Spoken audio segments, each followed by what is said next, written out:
Hello and welcome back to the show. So I am super excited here today to be sitting with my guest, which we will be talking about LinkedIn marketing and how to really mine the gold that is in this platform that I think a lot of business professionals, like real estate agents and investors, are turning a blind eye to. So our guest for today is Anthony.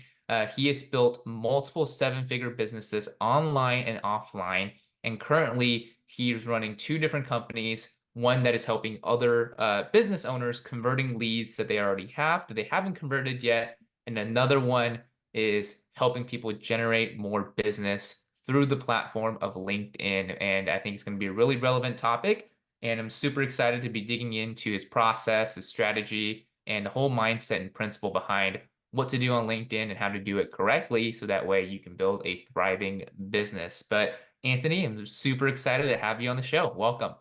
Yeah, thanks for having me. It's an honor to be here. I'm excited to see what kind of value I can deliver to your folks out there.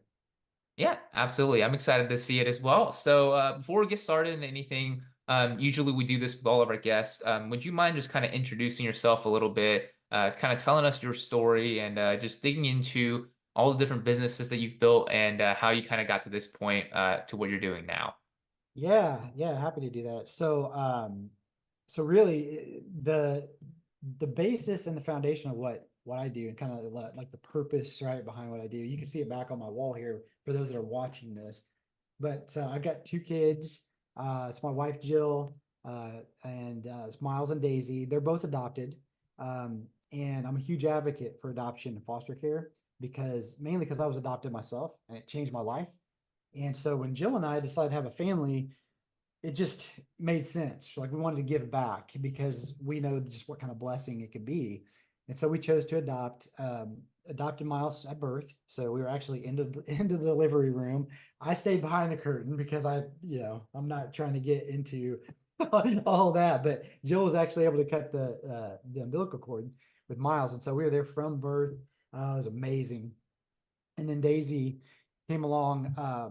Something else I'm really passionate about is the topic of suicide and depression.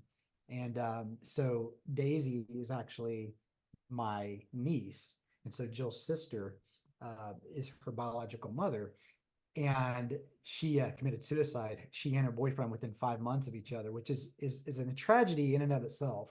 But I like to talk about when I share my story, the blessing that could come out of tragedy, which was Daisy. And so, Daisy's going to have an amazing story to tell, and we're trying to raise her in a way to embrace. We're not telling her everything yet, but eventually she'll be able to tell her story in a way that will inspire others, and hopefully will help people that may be facing depression or may have a drug problem or thinking about suicide. And so that's kind of their backstory. For me, and you can just tell me if I go too deep here, but um, for me, adoption was also a lifesaver, because there were a lot of people back in the day when my mom got pregnant. She got pregnant out of wedlock. And so all this is public. I've talked about it, so it's not like I'm throwing anybody under the bus or anything. But back in those days, there's a little bit it was frowned upon to be pregnant out of wedlock. And so and of course my biological father was scared, out of his shoes, what had transpired. So long story short, there was some there were I was very close to not being here. So it was a decision that was made at the last minute, and my mom decided that she wanted to keep me, and I'm just thankful that she did. And so I use that as inspiration every day because it's easy for us to get um, kind of lost in all the different stuff that's going on in our lives, like what's going wrong, the struggles that happens. I don't care how well you're doing, everybody's got struggles. But it helps me to kind of refocus on, what? I'm here, right? Like I woke up today, I'm breathing, I'm walking, like life is good. No matter what else happens, this day is really kind of yours to make of it what you want. And so I use that story a lot of times to just not only inspire others, but also as a reminder to myself that, hey, you know what, life is good. Like the temporary struggle you might be going through, or the challenge you might be facing, it's going to be okay. And especially if you're here today and you're still, alive and breathing. So that's kind of like a backstory on kind of my purpose, right? And the kind of some of the things I believe in. But I share that all the time, every time I get to speak. And some people they roll their eyes because they don't want to hear about it or whatever. But I feel like it's my mission to get it out there because there's a lot of negative connotation around adoption and foster care. But I'm here to tell you, like, the blessing that it brings to the children, and not only the children, but also the foster parents, adoptive parents, is incredible.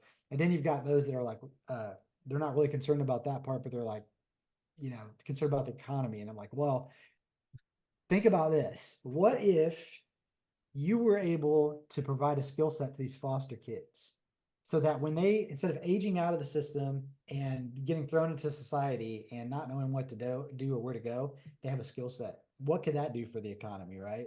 So there's lots of different facets to it that I'm pretty passionate about, and it's why I share so much about it. But at the heart of it, that is the purpose. And so no matter how much money I make or what's going great, I'm always wanting to share, wanting to help others, because in that people learn about me, they learn about how to grow their business, but they also learn about adoption, foster care.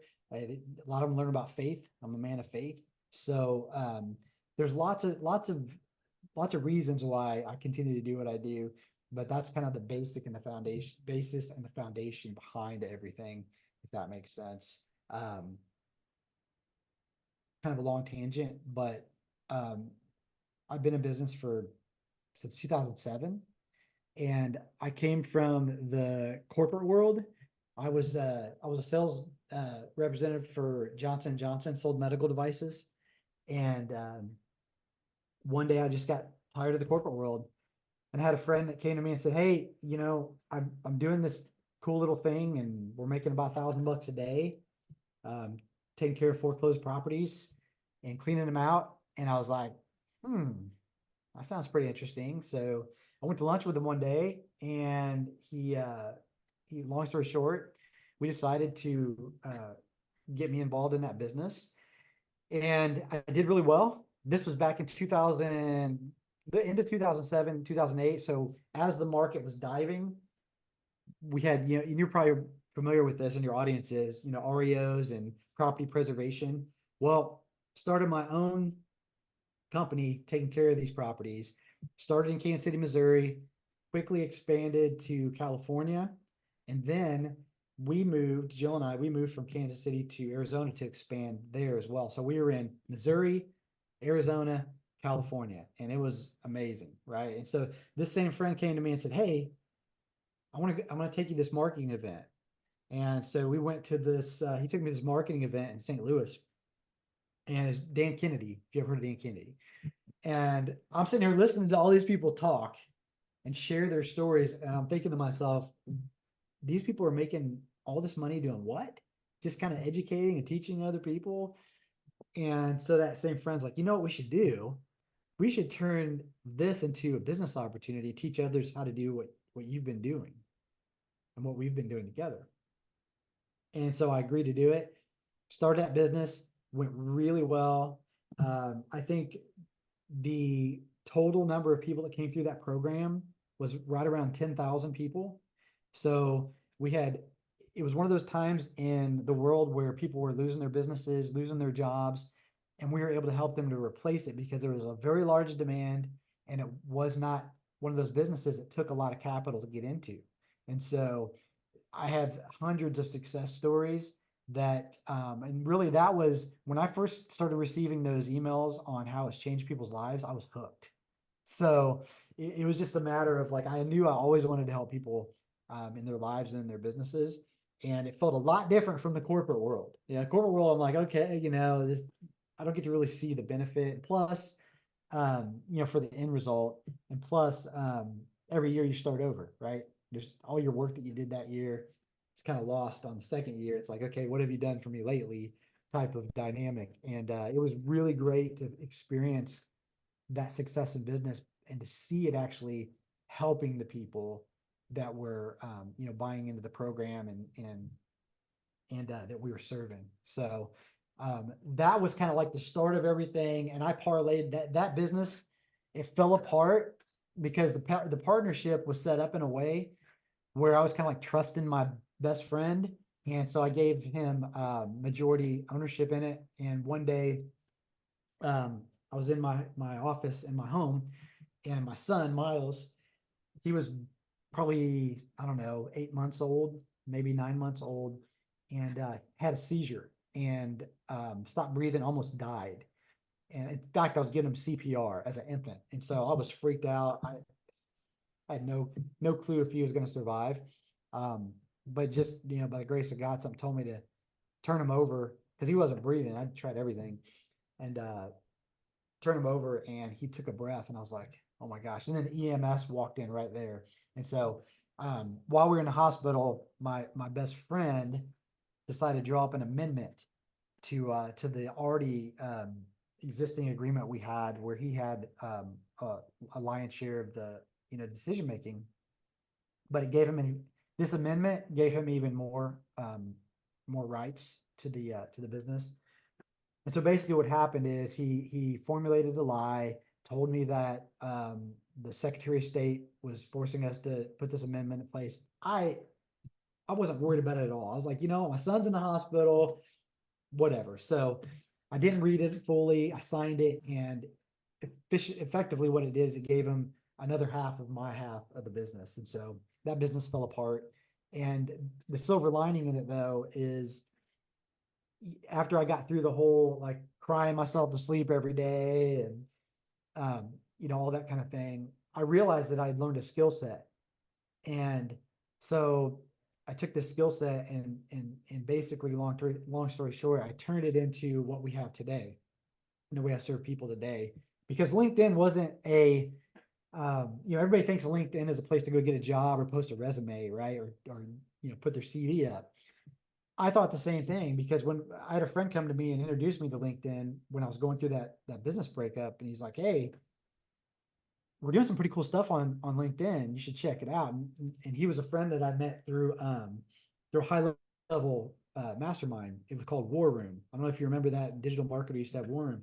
And so I was in that mastermind, and so he came to me and told me about this, and I was like, okay, whatever, I'll check it out, because I was like, I'm not trying to get a job, I'm trying to like start another business, and so I dove in, started testing out some of the stuff he was doing, and then I started doing my own stuff, and I came up with an offer. I was brand new. It was a brand new offer, brand new to the industry, didn't have any testimonials, no fancy marketing or anything like that.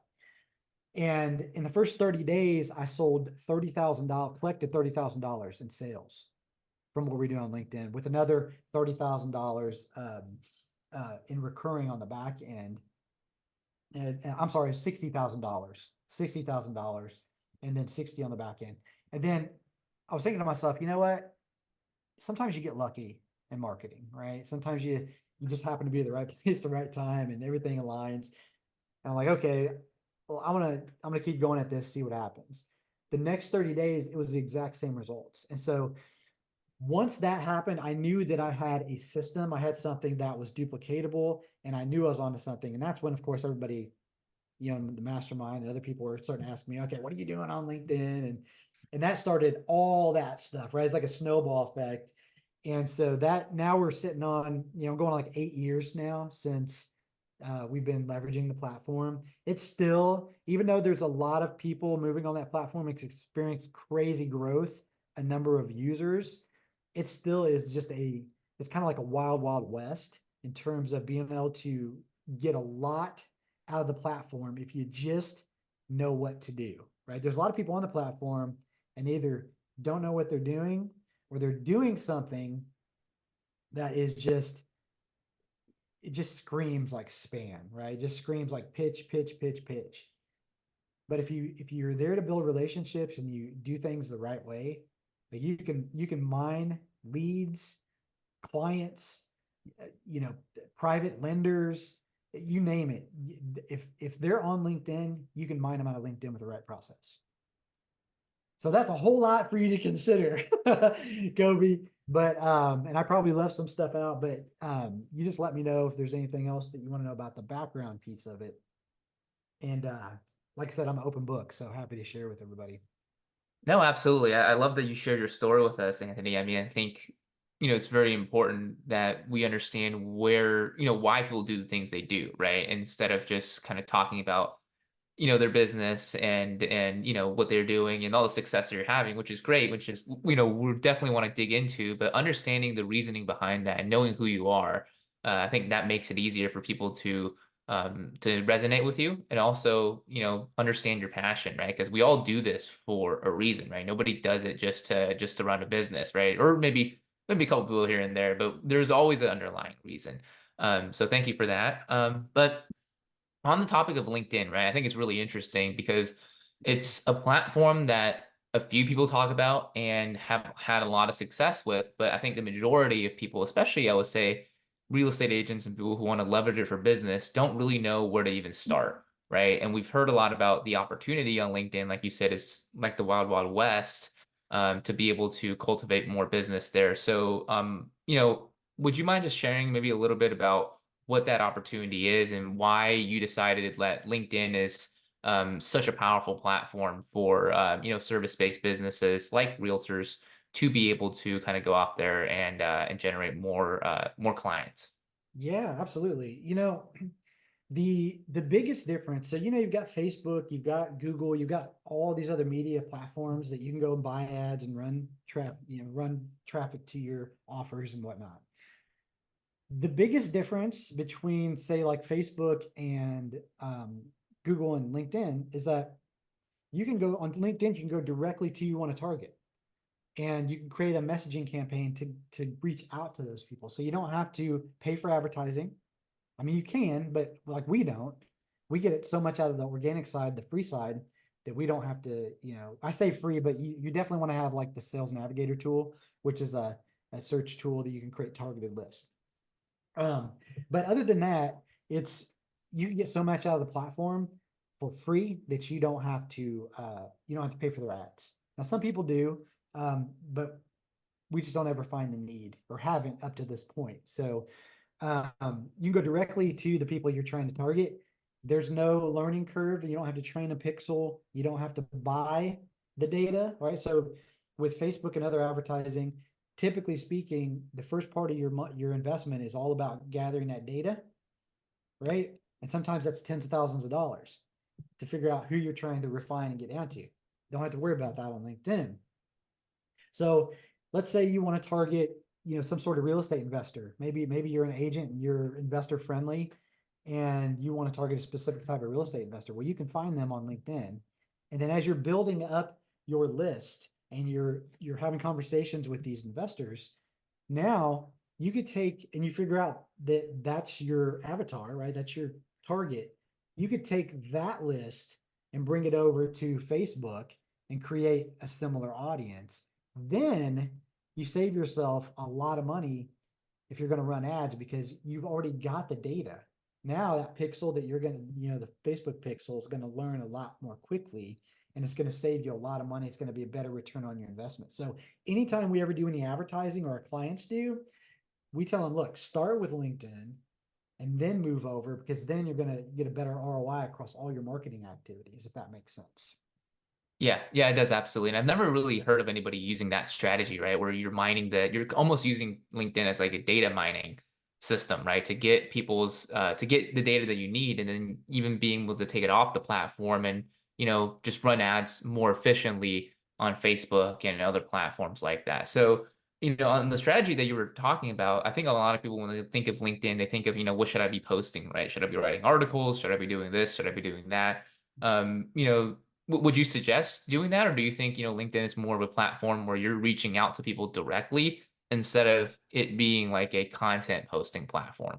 So it's good for both. We don't, so the posting and the content is more of a nice to have element versus like the thing that really moves the needle.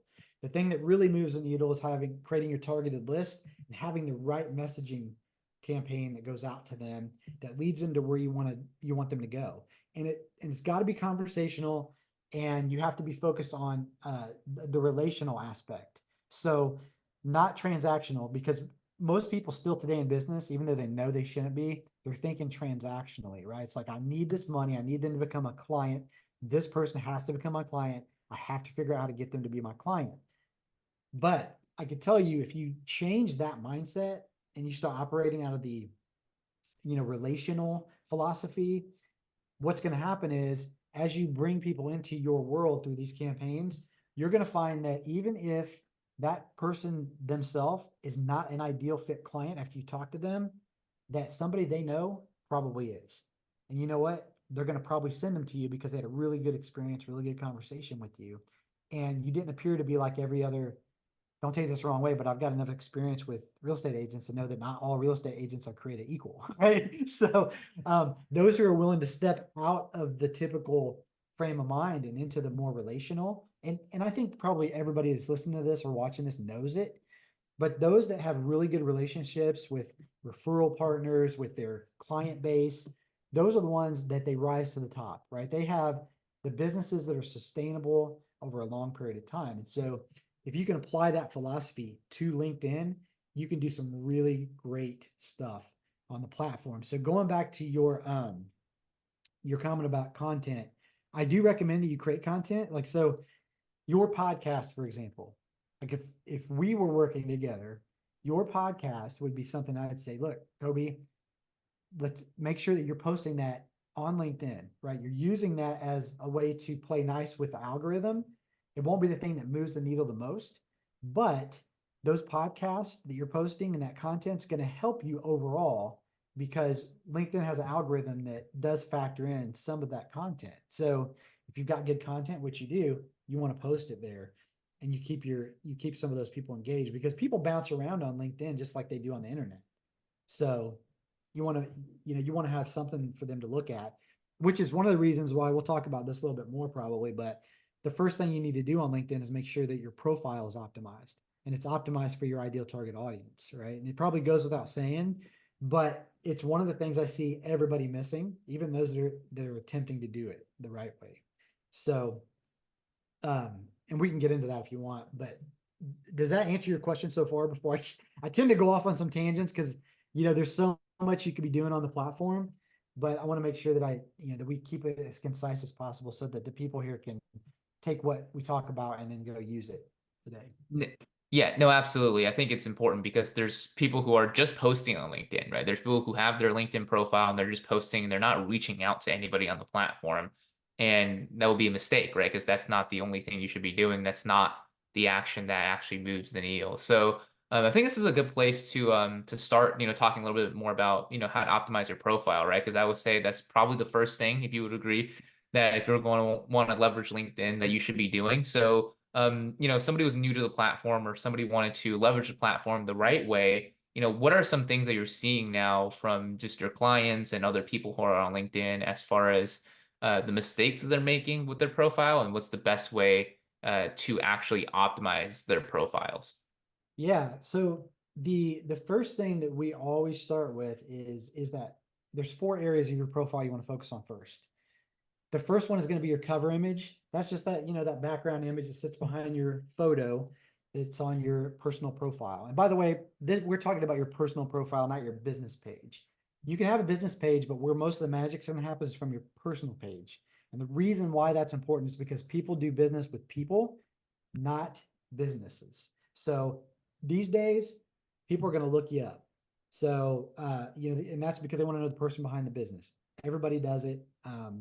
If you're telling me you don't do it, you're lying. I know you're lying, because we all want to know the person behind the business, because we want to build that level of trust, and know that we can that we can resonate with that person, right? So the first thing you want to do is make sure that you have your cover image um, dialed in. And when I say dialed in, that just means don't make sure it's not for sure that it's not the LinkedIn default cover image, right? Because there's just like this green and gray thing that so many people still have. Don't do that. And the reason why is because it makes you look like you're just not a professional, right? You're not a professional business owner if you don't at least have your cover image taken care of. And so um, I'm sure everybody's heard of Canva, right? Canva is a great place to go build one of your cover images. It can make it look really professional. But the main thing you want to do in your cover image is you want to convey to them, to your audience, who you are and what you do. So sometimes people are speaking in front of a group, right? They embed that sort of photo into their cover image. Sometimes people just put a background of the city they're in or the area, that they represent. And then I'm a big fan of putting a quote on the cover image. So if you look at mine, it's not like the most professional you can make it in terms of imagery, but it's really focused on the quote that I have, which says, people and results. And those are the two things that matter most to me. So that's my quote. And I want people to know that. There's also a picture of me and my family. And I do all that on purpose because I know that if somebody lands on my profile and they get turned off by the fact that I am a big family guy, I know that we're probably not going to align long term. And I'm totally okay with that because good marketing will do two things, in my opinion. They'll push people away that aren't necessarily going to be a good fit for you, and they'll pull those people that will be closer to you. And so that's how I set everything up. And that's how we advise our clients to set everything up too, is the first experience they have, I should say, is they see that imagery. And then once you have that dialed in and it looks good, the next thing is going to be your profile photo.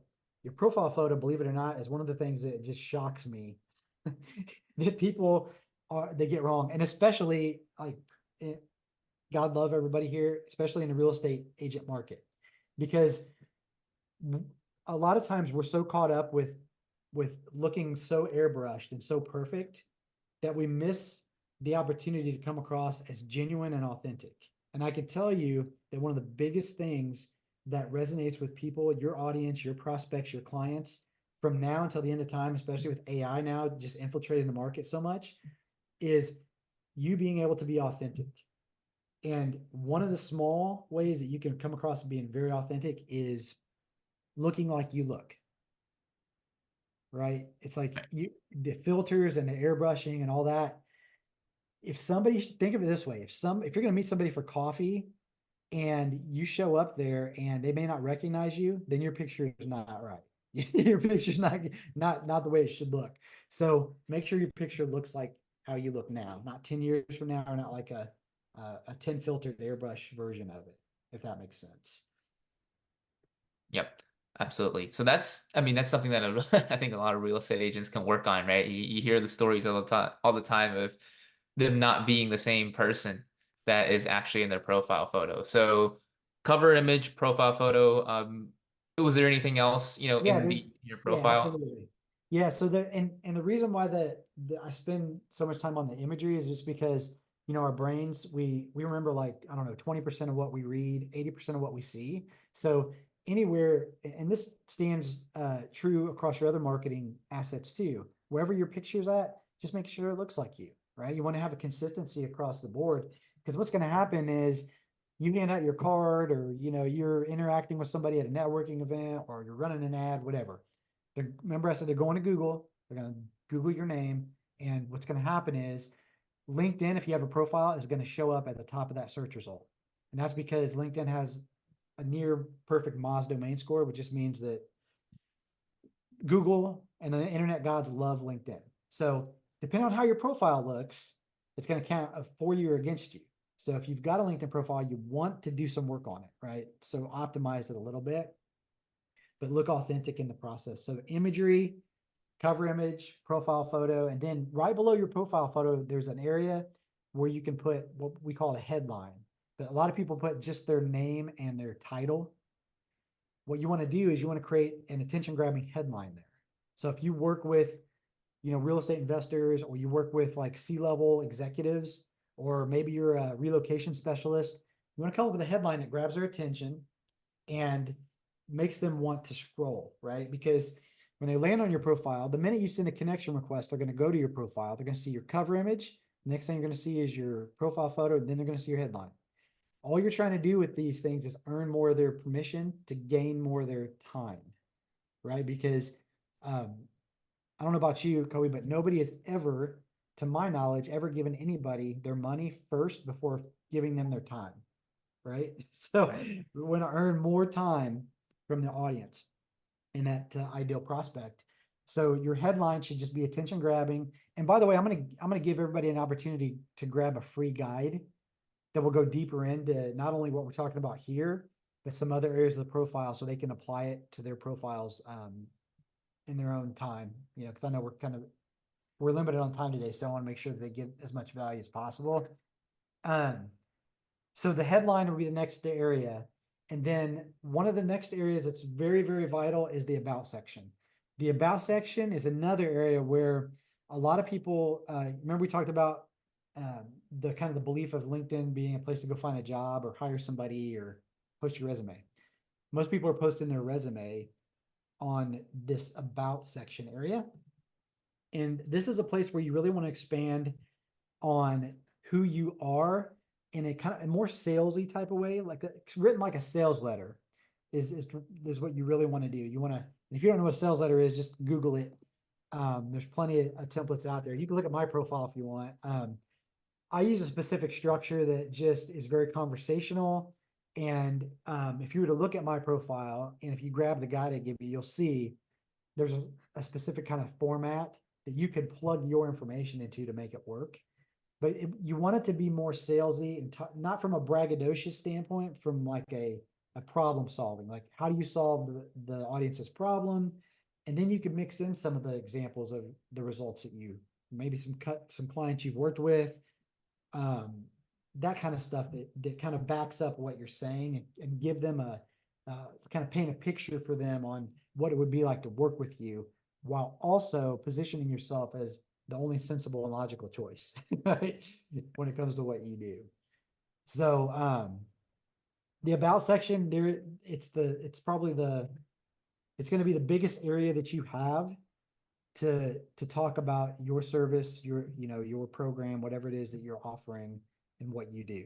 So you want to take it seriously and you want to make sure that you have it dialed in. So those four areas are the most important when you start. So cover image, profile photo, headline, about section. The other areas are important too, but those four are the ones that you want to focus on right now in the beginning, because as you start reaching out to people that you want to connect with, that's what they're going to see first. And so you want to have that dialed in. Right. Yeah, and I think a lot of people don't think of the about section as a way to actually turn it into a sales letter. So that's really, I'll say that's a really unique approach to it, right? So that way, with those four aspects, whenever somebody sees you, and I think, you can, everybody who's ever been on LinkedIn can probably attest to this, is when somebody sends you a connection request or a message, that's the first thing you look at, right? Before you even look at the message, you look at who's sending you the message Yep. and whether or not this is somebody you want to connect with. So on that note, right? So if you're on LinkedIn, right, you have your profile set up, everything is done the way that you're supposed to be doing it. What is the approach, right? Are you just looking for people that you want to reach out to that, you can essentially serve as a client? Are you reaching out to them to connect? Do you try to set up a call? What is the approach of building your list and essentially nurturing them and building that relationship? Yeah, so the first thing is just determine who you want to reach out to. So if you're looking for people that can be your end client, so somebody you can serve whatever you're doing. So if you want to represent them and on whatever the transaction side you're going to represent them, listing or buyer's agent, whatever. Um, you want to first determine who that is. And maybe if you don't know, look back through your past clients and see which ones of those people gave you that warm and fuzzy feeling, right? Because not all clients are like created equal either. Some of them Right. are like nightmares to deal with because they don't align with you. Some of them are like I said, give you that warm and fuzzy feeling. I always recommend looking at that and then expanding on that and using that as your guide as you reach out on LinkedIn to start engaging in conversations. So once you have that determined, you can literally go up to the LinkedIn search field and you can type that in. So if it's, I don't know, give me an example of a industry that you would work with or one of your clients would work with, Kobe. Right. So I think, for real estate agents, right, you mentioned investors, right? So if you're an investor friendly agent, you should just be looking for investors who are either in state or even out of state investors. who are looking to get into the specialized property that you're in. So it could be multifamily investors or single family investors that you're looking for. I think that's Yeah. probably a good example. Yeah. So then you could go literally up to that field and type in real estate investor, and you'll get hundreds of thousands of results. And it's as simple as clicking the connect button. And what I recommend you doing though is including a personalized message. So rather than just putting a lot of people, they'll put this like 3 or 4 paragraph introduction and this pitch. That's not what you want to do. You want to remember, what would that conversation be like if I bumped into you at the grocery store, Kobe? There's no way I'm going to say, "Hey, nice to meet you. Did you know that I do this, and this, and this, and then I did that, and this, and that, and then by the way, if you need this, or that, I'm your guy. What do you think?" You don't want to do that. It's more of a, find something you can compliment them on. If you've not read the book How to Win Friends and Influence People, read it, because it's such a simple, basic thing that we forget so easily. So, in essence, what you're doing with that is you're going to find something nice to say about them and say it. How can you do that? It's very easy these days, right? We have the internet. You can go over to their profile. You can see any kind of content they post. There's something you could compliment them on that can be a genuine compliment, not just, "Hey, I like that post," and you didn't read it or know nothing about it, but something personalized. And if you include that and just say something like, "Love to have you be part of my network," at the end of that, more times than not, they're going to click accept. So, well, first they're going to check you out, but they're going to probably accept because you're approaching them in a very non-salesy conversational way. And they're okay with that, because whereas if you do certain things that you do on LinkedIn while they work on Facebook, there's another level of kind of psychology, like a psychological barrier you got to break through, because they're not there for business, whereas everybody on LinkedIn knows they're there for business.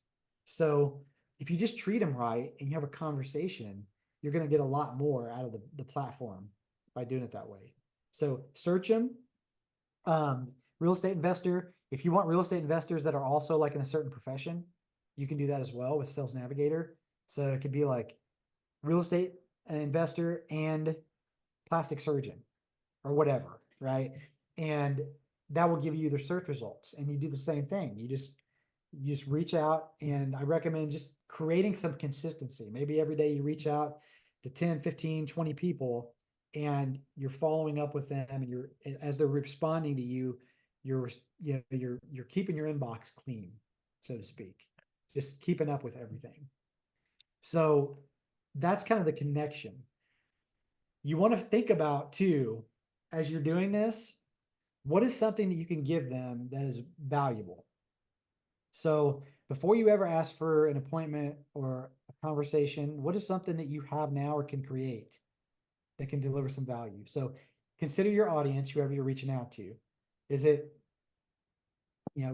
there's tons of lead magnets for real estate agents, right?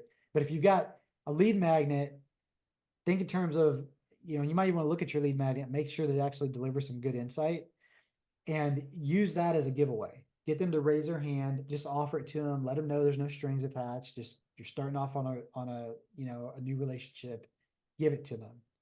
And then once you have that, you've got their email address, you've got their name, and now you can put them into your database. And that's where you could still treat them cool, right? But now you can reach out to them through email and LinkedIn. And I would just advise you that if you are going to go the email route, just make sure you're delivering insight. That's the Right. one thing I could say, right? Because people ask me all the time, "How often should I email?" And I always ask them, "How often can you deliver insight, valuable insight?" Yeah, because there is no limit if you're giving the audience what they need, stuff that they can use. Right, and I think that's something that agents should be considering, right, when they're doing especially email marketing. There's a lot of drip campaigns that are out there provided by everybody's, their own CRM or, the CRM they've created, and drip campaigns being sold everywhere. But not all of them are insightful, right? Some of them I've seen are just like, hey, do you still want to buy a house, right? And that, it's good to ask that question, but that might not be something you want to you want to ask somebody when you first connected with them. So Yeah. Hey, you want to list your house? Nice to meet you. Hey, you want to list your house? right. Yeah. So I love that, providing insight. What are the best ways to, how often can you do that? And that's where, your marketing comes in. So, yeah, I think that's been really helpful as far as understanding what the approach is to reach out to people. And I think, for agents, especially to understand, after they've reached out, right, after they've put them in their database, do you think, the next best approach is just to continue cultivating that relationship, or is there certain ways where people are looking to kind of try to get on a call with them? Is that what you would suggest as well on LinkedIn? Is that the next point of the sequence, is what I'm trying to ask. Yeah, I highly recommend, especially for this market, like real estate, professionals, get people on a Zoom, get them on the phone, because you have to start building that meaningful relationship. And there's so many real estate agents vying for everybody's business. The minute you can stand out and really make somebody feel like you care and that you want a relationship, it's going to stand out. Because in this world of, and I've worked with, the reason why I know this, I've worked with lots of real estate agents over the past 8 years. They all copy each other. And if somebody wraps their car, the other person wraps their car, right? But somebody else gets a magazine, cover article or whatever, this person goes and gets one. But they don't ever know necessarily if it works for them, right? They're just kind of like doing what they see done. And because of that, a lot of them are following that same sort of process in terms of building relationships. They're not really trying to cultivate the relationship in the best way they could. And so if they do that, they'll stand out. That's the main point. They'll stand out. And so whether that be with an actual end type of client you want to work with, so it's a specific target like real estate investors, or something else that works really well on LinkedIn is creating referral partnerships. So if you think about the types of people that would be great referral partners for you, if they're on LinkedIn, and we run these kind of campaigns all the time for clients where we generate conversations around referral partnerships. And that's where you have an opportunity to, maybe you're going to educate a CPA's client base, right? Who knows their clients better than the CPA? Or they're going to move, or they're thinking about doing whatever with their finances, right? So, you have a campaign that goes out to these folks, and you offer to deliver value. Come in and do a class for them. Do an online webinar or something that's educational. You're not selling anything. Offer some insight, and you're going to get some warm endorsements out of that every time. So those are two ways. If everybody listening to this right now would optimize their profile, start reaching out to people, doing what I suggest, and also start reaching out to potential referral partners, it's going to be hard for them not to get business eventually. Right. If Yeah. And not, I think that's something that people are not doing enough on LinkedIn, right? I think there's a lot of people doing automated messages, and that's probably something that you would suggest to avoid, right? Is any type of automated templated message that people, when they first see it, they know it's an automated message, right? You're saying that it needs to be personal, and spending a little bit of time, maybe doing less of it, right? Maybe 10, 15 people a day, but it's personal and it's cultivating a relationship. That's what works, not hitting 1,500 people in an hour.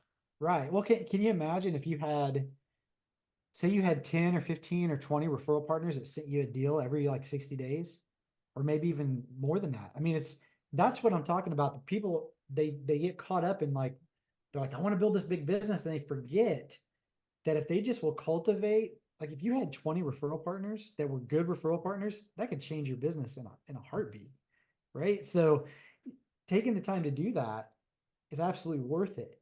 And it just so happens that if you're operating that way on LinkedIn, because they know they're there for business, because a lot of them are there to get insight about stuff, they're open to having conversations. So as long as you don't excuse my language, just screw it up, then you've got some really good opportunity. I could tell you, like, I've had real estate agents that we've worked with.